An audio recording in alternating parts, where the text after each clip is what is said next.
Italian prisoners of war never changed their minds about fascism, even after years in American camps. In 1943, the United States began receiving tens of thousands of Axis prisoners of war captured in North Africa. Between 1943 and 1945, over 425,000 Axis POWs would be held in more than 500 camps across America. 371,683 Germans and 51,455 Italians among them. What happened in these camps represents one of the most remarkable psychological transformations in modern military history, documented through post-war surveys, military records, and International Red Cross reports. That opening statement. The documented evidence proves it completely wrong. Italian POWs underwent a profound transformation, but not through brainwashing or forced re-education. The change happened through something far more subtle and powerful, unconscious imitation driven by daily exposure to a fundamentally different way of life. Historical records indicate that both German and Italian POWs arrived in America expecting harsh treatment. This expectation was shaped by years of Axis propaganda, portraying America as a culturally inferior nation, weakened by diversity and economic crisis. Nazi propaganda in particular had spent years depicting the United States as a failing democracy on the verge of collapse, its people soft and its military incompetent. Italian fascist propaganda under Mussolini similarly taught that America was a mongrel nation without culture or history, incapable of matching the legacy of Rome.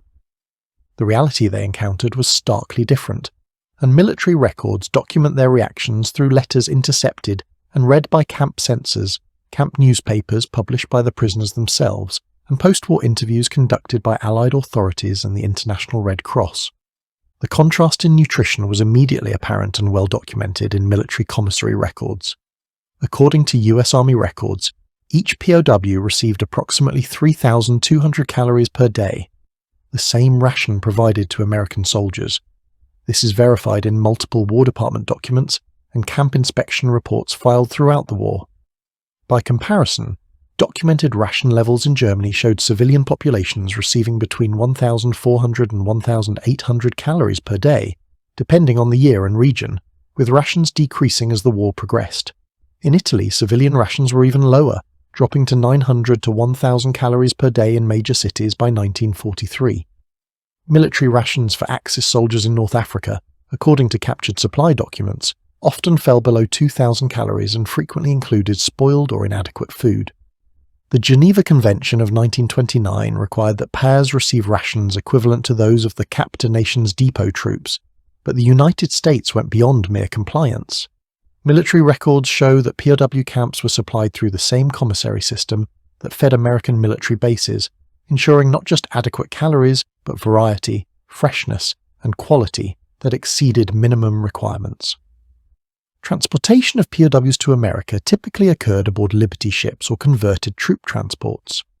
These vessels were products of American industrial capacity, with Liberty ships in particular representing a remarkable achievement in mass production. Between 1941 and 1945, American shipyards produced 2,710 Liberty ships, with some yards completing vessels in as little as 42 days. For prisoners accustomed to Italy's longer production times and resource scarcity, these ships themselves were evidence of industrial capacity that contradicted everything they had been taught.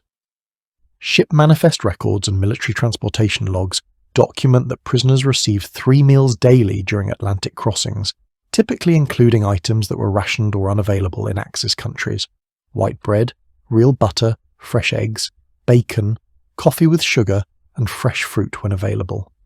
Letters written by POWs and intercepted by military censors frequently expressed disbelief at the quality and quantity of food served during transport. While we cannot verify every specific meal described in these letters, the pattern of shock and disbelief appears consistently across hundreds of documented accounts. Upon arrival in the United States, prisoners were transported to camps via passenger trains, not cattle cars.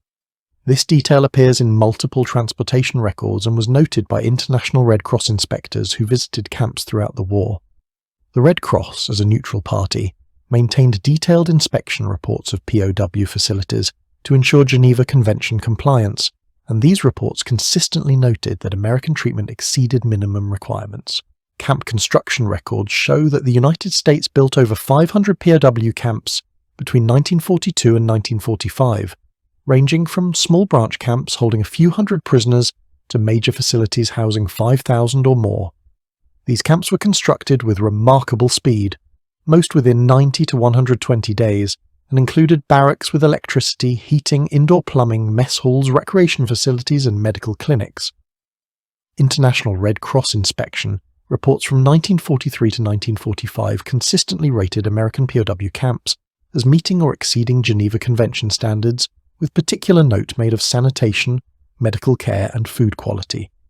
The mess hall operations in these camps were documented in quartermaster records and represent a significant logistical achievement. Records from various camps show weekly food consumption that included thousands of pounds of meat, dairy products, fresh produce, and baked goods.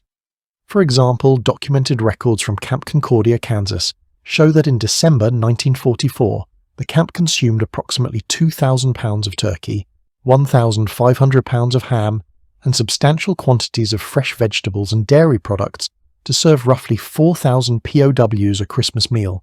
Similar documentation exists for other camps across the country.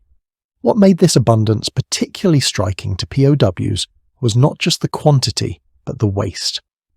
Multiple sources, including POW letters and post-war testimonies, reference their shock at seeing uneaten food discarded.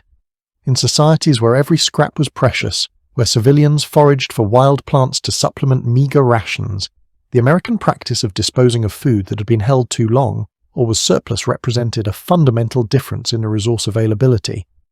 This wasn't cruelty. Military regulations required fresh food preparation. But to men from resource-scarce societies, it was evidence of productive capacity that seemed almost impossible. But something unexpected began happening in these camps, documented in letters, camp newspapers, and post-war accounts. The Italian POWs, in particular, started adopting American behaviors, attitudes, and mannerisms without conscious intention or any formal pressure to do so. This process of unconscious imitation would prove more powerful than any re-education program, precisely because it wasn't imposed from above. The prisoners weren't being brainwashed. They were simply living in an environment so different from what they had known that their assumptions about the world began to shift without them even realizing it was happening. Work programs for POWs were established under Geneva Convention provisions, allowing enlisted prisoners to work for compensation. The US Army implemented these programs to address severe labor shortages caused by 12 million American men serving in the military. Documentation shows that POWs received 80 cents per day in camp scrip, which could be spent at camp canteens on items like cigarettes, toiletries, candy, and other small luxuries.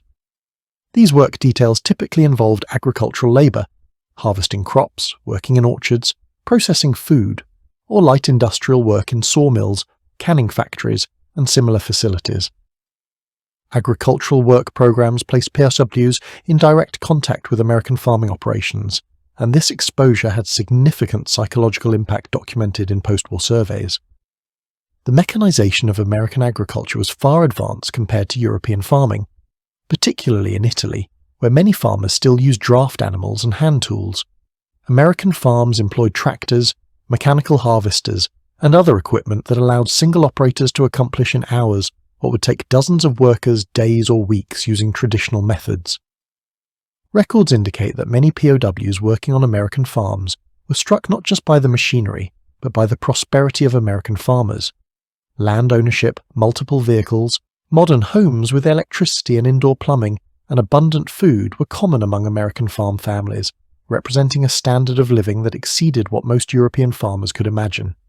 This was particularly significant for Italian POWs, many of whom came from agricultural backgrounds where poverty and landlessness were endemic. The interaction between POWs and American civilians was documented in various sources and appears to have been generally positive, particularly in rural areas where labor shortages made POW workers valuable. While regulations technically restricted fraternization, in practice many farmers and their families treated POW workers with basic decency, sharing meals and making small gestures of kindness.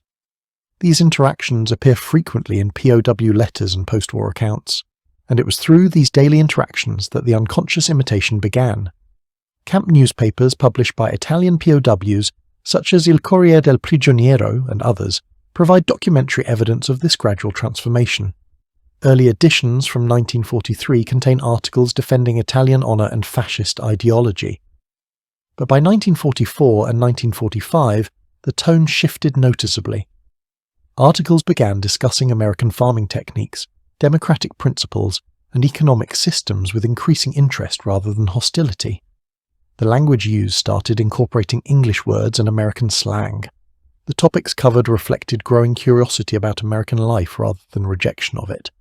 Letters intercepted by camp censors tell a similar story. Early letters from Italian POWs often expressed skepticism about American abundance, insisting it must be temporary propaganda. But over time, the content changed.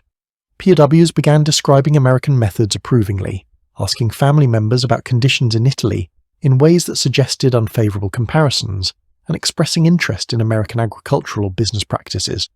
Some letters described adopting American habits, drinking coffee instead of wine at certain times of day, preferring American-style sandwiches for lunch, even beginning to think in English for certain concepts related to farming or machinery that had no good Italian equivalent. Post-war surveys and interviews conducted by military authorities and researchers documented that Italian POWs had absorbed American attitudes and behaviours in ways they often didn't recognise themselves. When asked directly, many POWs would deny that their views had changed significantly. But when asked about specific practices, opinions, or preferences, the evidence of transformation was clear. They had begun to believe that mechanisation was superior to manual labour, that individual initiative should be rewarded, that open debate was valuable rather than dangerous, that efficiency mattered more than rigid hierarchy, and that social mobility was both possible and desirable. The mechanism appears to have been simple exposure over time. Humans are imitative creatures, and when placed in an environment where certain behaviours and attitudes are normal, we tend to adopt them even when we consciously resist. The Italian POWs lived in camps where American guards demonstrated casual confidence, efficiency without brutality, and abundance without anxiety. They worked alongside American civilians who owned their own land, made their own decisions, and prospered through their own efforts. They ate American food, used American products, learned American methods, and absorbed American assumptions about how the world worked. The transformation was particularly pronounced among younger Italian POWs who had known only fascist Italy. For them, the American experience represented the only alternative system they had ever directly encountered. Camp records and post-war surveys suggest that POWs under age 25 showed significantly higher rates of attitude change than older prisoners, and were more likely to express interest in immigrating to America after the war. The US Army also implemented formal re-education programs, particularly for German POWs, designed to introduce democratic principles and counter Nazi ideology. These programs, documented in War Department records, included English classes, American history lectures, civics education, and vocational training. Prisoners had access to American newspapers and magazines, heavily censored in Germany and Italy, and were shown American films, including some that openly criticised aspects of American society. This openness was itself a form of education, demonstrating that free societies could acknowledge and debate their problems rather than suppressing all criticism. According to program records, by 1945 over 40,000 German POWs and thousands of Italian POWs had participated in some form of educational programming. But post-war analysis suggests that the informal education, the daily experience of living in American camps, working on American farms, interacting with American civilians, had at least as much impact as the formal programs. The formal programs taught ideas, the informal experience taught reality, and reality, it turns out, is far more persuasive than any lecture. Christmas 1944 represented a significant moment documented in numerous sources. Across the United States, local communities organised Christmas celebrations for POW camps, with churches, civic organisations, and families contributing gifts, food, and entertainment. Records indicate that approximately 500,000 Christmas packages were prepared for German and Italian POWs, containing items like cigarettes, candy, cookies, socks, books, and personal hygiene products. Christmas meals in camps typically included traditional American holiday foods: turkey, ham, various side dishes and desserts, prepared in quantities that represented a significant expenditure of resources during wartime. The psychological impact of this generosity appears to have been substantial. Multiple sources, including letters, camp newspapers, and post-war testimonies, indicate that many POWs were deeply moved by Americans treating enemy prisoners with kindness during a major cultural and religious holiday. For Italian POWs in particular, many of whom came from deeply Catholic backgrounds, the experience of Americans, whom fascist propaganda had portrayed as godless materialists, celebrating Christmas with such generosity created powerful cognitive dissonance. Camp newspapers from early 1945 show a marked shift in tone following the Christmas celebrations.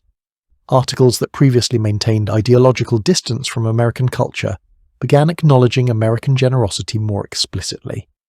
Some articles directly compared the treatment POWs received in America with what they knew of conditions in Italy, and the comparisons were not favourable to Italy.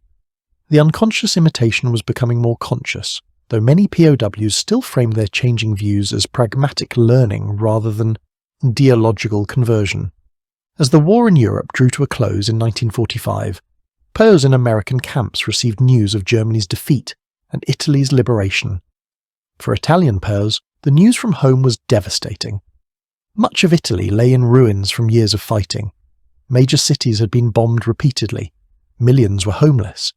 Food scarcity had reached crisis levels, with civilian rations dropping to 800 calories per day in some areas, less than a quarter of what they were receiving as prisoners in America.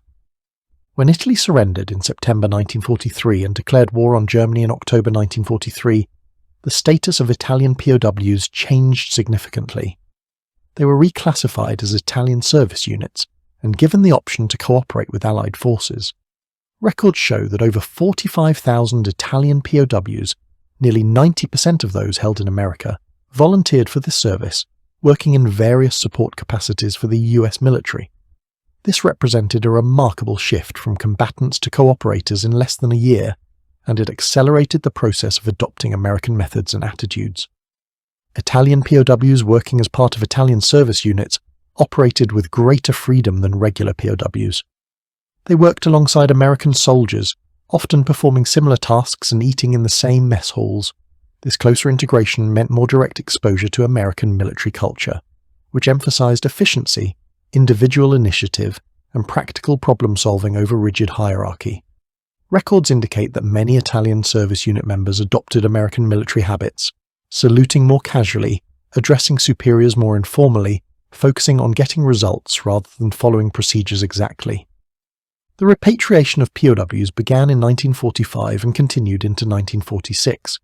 According to military records, Italian POWs were generally repatriated more quickly than Germans given Italy's changed status as a co-belligerent. But many Italian POWs delayed their return as long as possible, and records suggest this was partly because they had grown accustomed to American abundance, and partly because reports from Italy described devastation, hunger, and political chaos. Post-war surveys conducted by the International Red Cross and US Army authorities provide quantitative data that directly contradicts the claim that Italian POWs never changed their minds about fascism.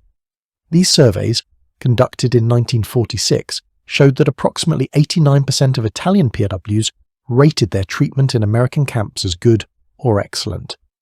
Escape attempts were remarkably rare. Only 148 Italian POWs attempted escape out of over 51,000, representing less than 0.3% of the Italian POW population.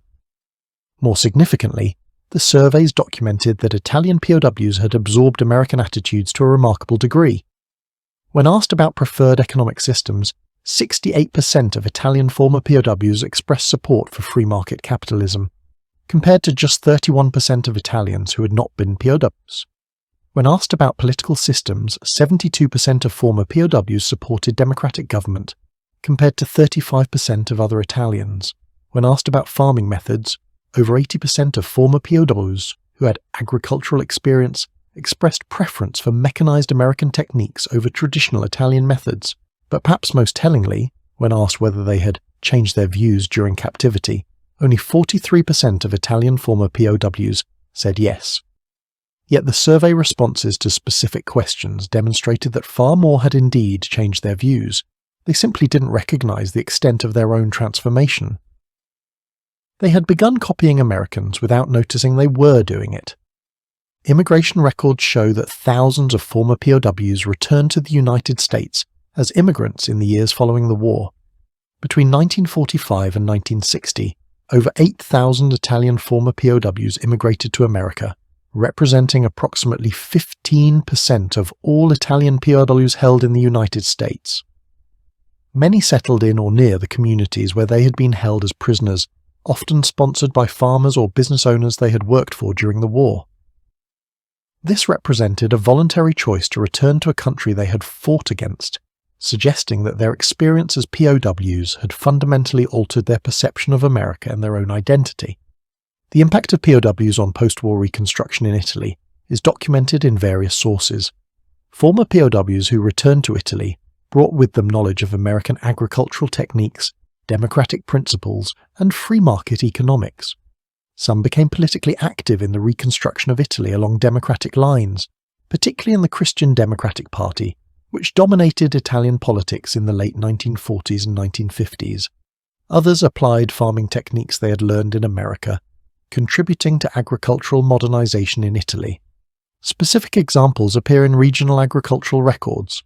In the Emilia-Romagna region, former POWs introduced mechanized harvesting equipment and crop rotation techniques learned in America, contributing to a documented 40% increase in agricultural productivity between 1948 and 1955. In Tuscany, former POWs established cooperatives modelled on American agricultural cooperatives they had observed combining traditional Italian winemaking with American business and marketing methods. In southern Italy, former POWs became advocates for land reform, arguing based on their American experience that land ownership by farmers themselves was key to agricultural productivity. The correspondence between former POWs and American families who had befriended them during the war continued for decades. While the full extent cannot be fully quantified, various archives contain thousands of letters documenting ongoing relationships. These personal connections represented bridges between former enemies that contributed to post-war reconciliation and the strong alliance between the United States and Italy during the Cold War. Surveys conducted in the 1950s showed that former POWs held significantly more favourable views toward democracy and free markets compared to their countrymen. In one 1950 survey, 72% of former Italian POWs reported that their captivity had significantly changed their worldview, and 68% expressed support for democratic government, compared to just 35% of Italians who had not been POWs. When asked about their attitudes toward America, 81% of former Italian POWs expressed positive or very positive views. The success of democratic reconstruction in Italy had many causes, but among them was the experience of over 51,000 Italian men who discovered that reality contradicted everything fascist propaganda had taught them. The food was part of it. Every meal was evidence that challenged propaganda about American weakness. But what truly transformed these men was the encounter with American values lived out in practice. Guards who treated them with respect, farmers who shared meals, communities that sent Christmas gifts to enemy prisoners, a system that allowed open criticism, abundance that came from freedom rather than conquest. These experiences, repeated daily for months or years, made Italian POWs question everything they had been taught. And in questioning, many changed, not through force, but through the simple power of lived experience contradicting ideology. The mechanism was unconscious imitation. They began adopting American speech patterns, work habits, attitudes about efficiency and individual initiative, assumptions about social mobility and opportunity, without realizing it was happening. The evidence is in the archives, the 89% satisfaction rates, the 8,000 who voluntarily returned as immigrants, the survey data showing dramatically changed attitudes, the agricultural records showing adoption of American techniques, the political participation in democratic reconstruction, the decades of correspondence, the choices made by thousands who embraced the values they encountered as prisoners. Italian prisoners of war never changed their minds about fascism. The documented evidence proves that statement completely false. They changed profoundly. by copying Americans without even noticing they were doing it.